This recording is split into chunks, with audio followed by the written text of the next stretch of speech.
আসসালামু আলাইকুম সবাইকে। সবাই কেমন আছেন? নতুন আর একটা ভিডিও নিয়ে চলে আসলাম আপনাদের মাঝে।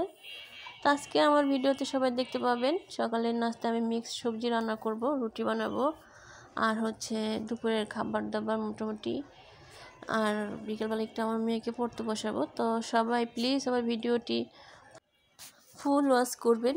আর ভিডিওটি দেখার পর যদি কোথাও একটু ভালো লেগে থাকে আমার ভিডিওটিতে একটা লাইক দিয়ে দিবেন আর কমেন্ট করে জানাবেন ভিডিওটি কেমন লাগলো। আর আমার চ্যানেলে নতুন হয়ে থাকলে চ্যানেলটি সাবস্ক্রাইব করে আমার পাশে থাকবেন। আর আপনার যদি চ্যানেল থেকে থাকে তাহলে আমার কমিউনিটিতে লেটার দিয়ে যাবেন, আমি অবশ্যই আপনার চ্যানেলে চলে যাব 24 ঘন্টা পরে। তো সকালবেলা আমি যে এখানে মিক্স সবজি নিয়েছি, আলু, গাজর, সিম, ফুলকপি, তারপরে পেঁয়াজকলি, এগুলো এখন আমি কেটে নিতেছি। তো আগে আমি ফুলকপি কেটে নিলাম আর এখন আলু কেটে নিতেছি। আলুগুলো নতুন আলু, এটা আমি পরিষ্কার করে নিয়েছিলাম। নতুন আলু তো আর ছিলতে হয় না, এটি একটু পানিতে ভিজিয়ে ডোলা দিলেই পরিষ্কার হয়ে যায়। এখন আমি সবগুলো সবজি কেটে নিতেছি। আর এই দেখেন আমার ছেলেটা আমার পাশে বসে আছে, ও আমার সাথে সাথে ঘুম থেকে উঠে গেছে। তো বসে বসে একে কিছু ধরতেছে। আর ফুলকপিটা প্রথমে বলতেছিল বকুলি, তো আমি বললাম না, এটা ফুলকপি, বকুলি না, তোমাকে একদিন বকুলি নিয়ে এসে দেখাবো। ও আসলে এবার সবজি চিনতেছে, আগে চিনতো না। ও তো গেলবার ছোট ছিল, মানে আগের শীতে ও অনেক ছোট ছিল। তো এবার ফুলকপি, বকুলি এগুলা দেখবে। তো যাই হোক, আমার সবজিগুলা কাটা চলতেছে, সবাই দেখতে থাকুন ভিডিওটি প্লিজ। তো এখানে আমার আলু আর ফুলকপি কাটা হয়ে গেছে, এখন আমি গাজরগুলো কেটে নিতেছি।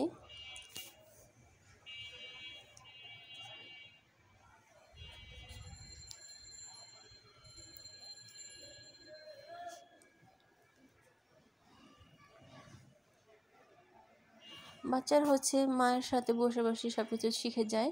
ওরা, আমার ছেলে এবং মেয়ে দুজনেই, আমি যা করি জিজ্ঞাসা করতে থাকে, মা এটা কি ওটা কি, সারাক্ষণ প্রশ্ন করতে থাকে শুধু।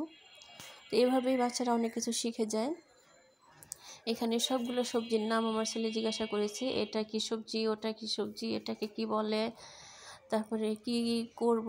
যতক্ষণ আমি কাজ করি আমার সাথে সাথেই থাকে। আমি এখন কীভাবে রান্না করব সেগুলো সব দেখবে ও দাঁড়িয়ে দাঁড়িয়ে। তারপর আবার দেখছি আমি ভিডিও করতেছি, এখানেও একটু মোবাইলের দিকে তাকিয়ে দেখতেছে ভিডিও হচ্ছে কিনা। তো এখানে আমি সিমও কেটে নিতেছি এখন, আর পেঁয়াজকলিগুলো কেটে নিব।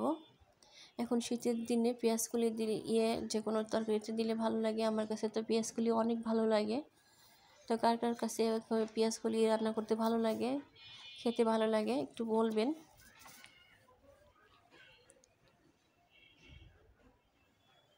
শীতের সব ধরনের সবজি আমার খুব পছন্দ, শীতের সবজিগুলো খুব ভালো লাগে। এখানে পেঁয়াজগুলো আমি কেটে নিলাম, সবগুলো কাটা হয়ে গেছে। সবজি আমি একবার মিক্স করে নিতেছি, তারপরে এখন ধুয়ে নিব। আর এই যে ধোয়ার পরে আমি কাটা কমপ্লিট করে ধুয়ে নিয়েছিলাম। তারপরে দেখুন কত সুন্দর লাগতেছে অনেকগুলো সবজি একসাথে নেওয়ায়। তারপরে এখন আমি ভাজি করতে বসিয়ে দিব। চুলায় গ্যাসটা অন করে আমি কড়াই দিয়ে দিছি। এখন তেল দিয়ে দিলাম, আর তেল আমি খুব কম খাই, তেল খুব কম খাওয়াই ভালো। এখানে কিপটামি কিছু নেই, তেল কম খাইলে ভালো হয়। আমি তেল খুব একটা খাই না, যত সম্ভব কম দেওয়ার চেষ্টা করি তেল।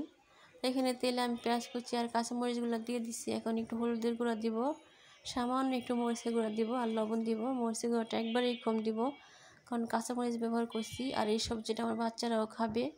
তো মরিচের গুঁড়া দিলে অনেক ঝাল হয়ে যাবে, এই জন্য গুঁড়া মরিচ আমি তার দিব না বেশি একটা, যতটা সম্ভব কমই দিছি, অল্প একটু দিছি। তো এখানে সবগুলো মিক্স সবজি আমি এখন দিয়ে দিলাম।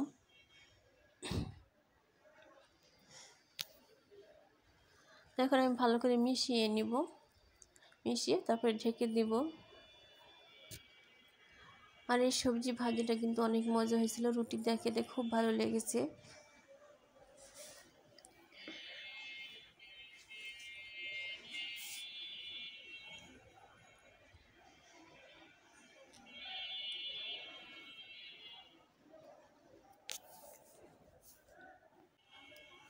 দেখুন এই যে আমি ভাজিটা ঢেকে দিলাম, আর ঢেকে দেওয়ার পরে দেখুন এর মাঝে আমি 2বার নাড়াচাড়া দিয়েছি ঢাকনা খুলে।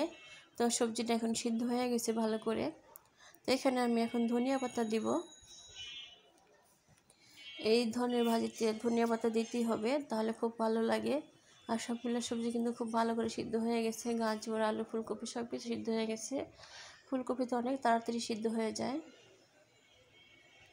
এখন ধনিয়া পাতাটা দিয়ে কিছুক্ষণ নাড়াচাড়া করে রান্না করে আমি নামিয়ে নেব। তারপর হচ্ছে আমি রুটি বানিয়ে নেব।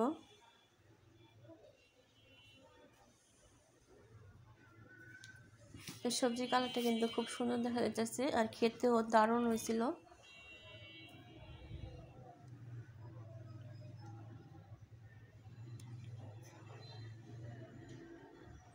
তারপরে এই যে সবজি ভাজি আর রুটি দুটোটাই আমার হয়ে গেছে। তো আজকে সকালে আমাদের নাস্তা এটাই, এই সবজি ভাজিটা আমরা খেয়ে নিব। আর এটা হচ্ছে দুপুরের খাবার। দুপুরবেলা হচ্ছে পাঙ্গাস মাছ দিয়ে টমেটো দিয়ে রান্না করেছিলাম, আর লাল শাক ভাজি, ডাল, জলপাই দিয়ে মুসুরির ডাল পাতলা করে রান্না করেছিলাম। তো এখন দুপুরের খাবারটা আমি খেয়ে নিচ্ছি। এই যে দুপুরে আমার জন্য খাবার। তারপরে হচ্ছে দুপুরবেলা খাওয়া দাওয়া শেষ করে আমার মেয়েটাকে একটু পড়তে বসাইলাম। তো আমার ছেলে মেয়ের হচ্ছে বাসায় কোনো প্রাইভেট টিচার নেই, আমি নিজেই পড়াইতে হয় ওদেরকে। আমার ছেলেকেও পড়াইতে হয়, মেয়েকেও পড়াইতে হয়। আর দুজন একসাথে পড়াইতে বসাইতে পারি না, খুবই দুষ্টামি করে একসাথে বসলে, যেহেতু দুজন পিঠাপুঠি 1.5 বছরের ছোট বড়।